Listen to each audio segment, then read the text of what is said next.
بسم الله والحمد لله والصلاة والسلام على رسول الله صلى الله عليه وسلم. الدرس التاسع: بر الوالدين. أعوذ بالله من الشيطان الرجيم. بسم الله الرحمن الرحيم. وقضى ربك ألا تعبدوا إلا إياه وبالوالدين إحسانا إما يبلغن عندك الكبر أحدهما أو كلاهما فلا تقل لهما أف ولا تنهرهما وقل لهما قولا كريما واخفض لهما جناح الذل من الرحمة وقل رب ارحمهما كما ربياني صغيرا. سورة الإسراء.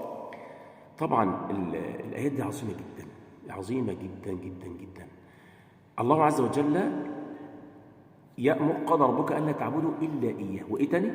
وبالوالدين إحسانا، بعبادته وحده وعدم الشرك به سبحانه وتعالى، ويأمر ببر الوالدين وطاعتهما وعدم الإساءة إليهما والدعاء لهما بالرحمة في الدنيا والآخرة، مما يدل على مكانة الأبوين في الإسلام عند الله تبارك وتعالى. طيب، قضى يعني أمر أمرا مؤكدا.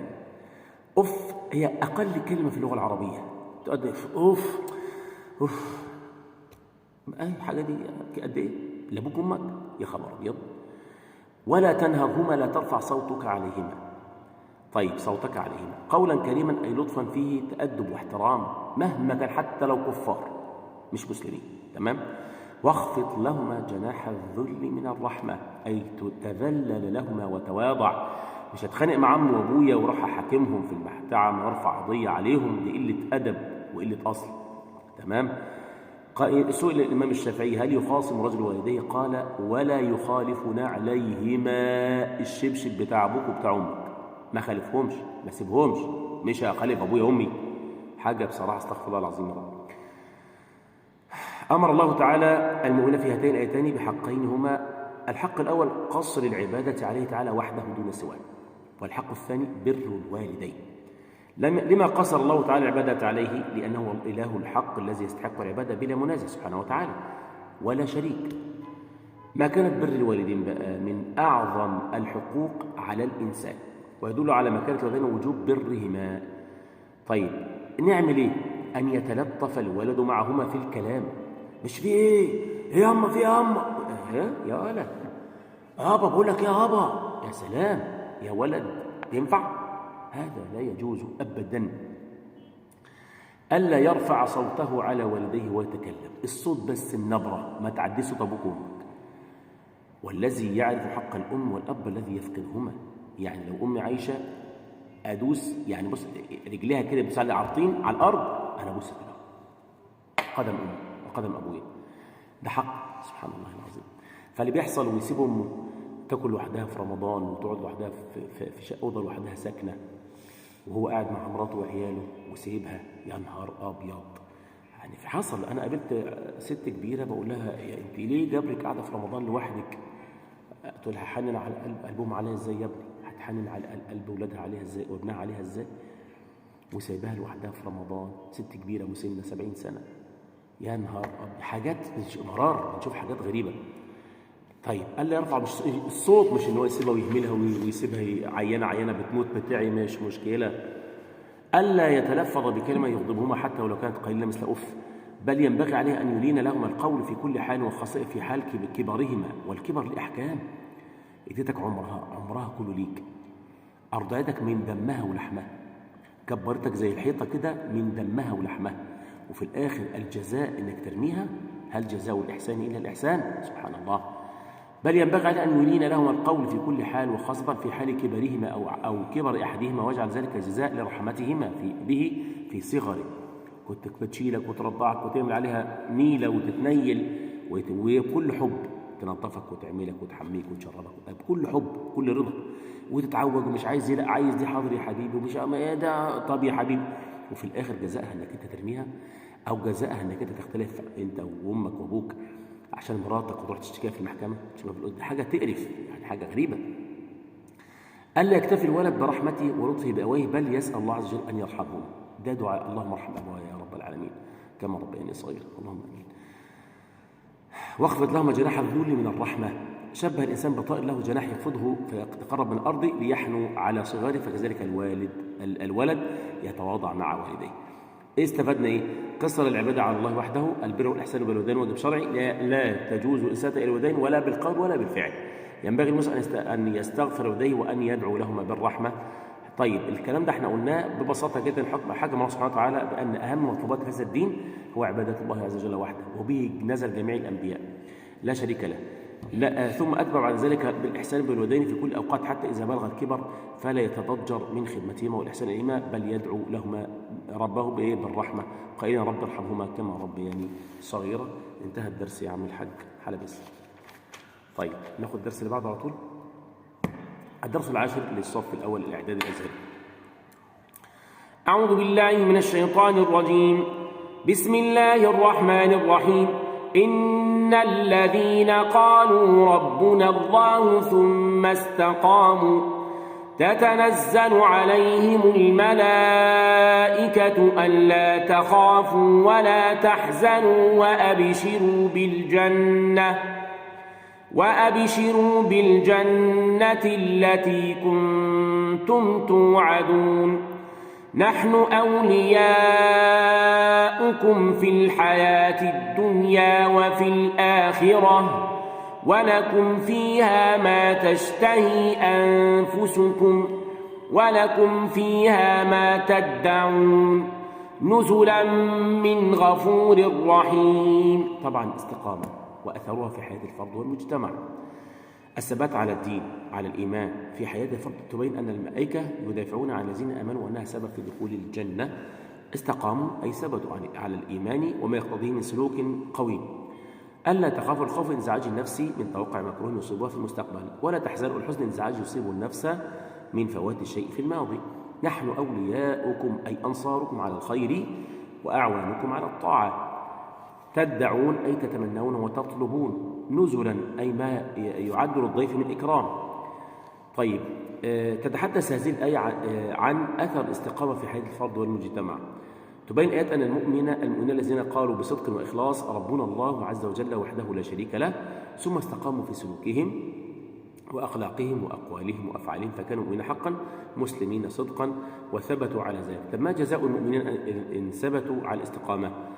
إن ثبتوا على الاستقامة يجازيهم الله عز وجل، يتنزل الملائكة عليهم عند موتهم وكذا في قبورهم وعند بعثهم بالبشرى من عند الله عز وجل المترتب تطمئن قلوبهم على ما فاتهم في الدنيا من أهل ومال وولد، وعلى ما ينتظرونهم في الآخرة من نعيم الجنة التي وعدهم الله تبارك وتعالى بها على لسان رسله وأنبيائه. حلو قوي.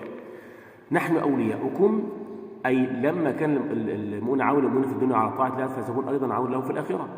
تونس وحشتهم في القبور عند نفخة في الصور، تؤمنهم يوم البعث والنشور، تجاوز بهم الصراط المستقيم وتصلهم إلى جنات النعيم التي أعدها الله عز وجل إكراما لعباده الصالحين. ما الذي ينتظر المؤمن في الجنة؟ هنا أعددت لعبادي الصالحين ما لا عين رأت ولا أذن سمعت ولا خطر على قلب بشر. يعني حاجات ربنا جاهزها للإنسان ما تخطرش على بالك خالص. قال تعالى: إن الذين قالوا ربنا الله، جملة مؤكدة تؤكد بشاراتهم والطلب على الاستقامة. طيب إيه اللي بيستفيد بقى من الحديث دون؟ المؤمن الحق يلزم طاعة الله عز وجل. الاستقامة على الطاعة تكون قول والعمل. ملائكة الله ينصرون عبادهم المؤمنين في الدنيا والآخرة، يتنزل المؤمنين في الجنة بنعيم دائم لا ينقطع. طبعا يوضح الله سبحانه في جزاء المستقيم في عبادته على توحيده وطاعته بأن الله سبحانه وتعالى يتولى أمورهم في الحياة الدنيا وفي الآخرة، فيأمر سبحانه الملائكة بأن تتنزل عليهم وتؤمن خوفهم وتبشرهم بأن لهم ما تشتهي أنفسهم، وهذا نزل ومكان رفيعة من الله تعالى على الناس أو على المؤمنين. طيب بعد كده الدرس 11 تعظيم قدر النبي صلى الله عليه وسلم. نخش على طول هنا. أعوذ بالله من الشيطان الرجيم. بسم الله الرحمن الرحيم. يا أيها الذين آمنوا لا تقدموا بين يدي الله ورسوله واتقوا الله إن الله سميع عليم. يا أيها الذين آمنوا لا ترفعوا أصواتكم فوق صوت النبي ولا تجهروا له بالقول كجهر بعضكم لبعض أن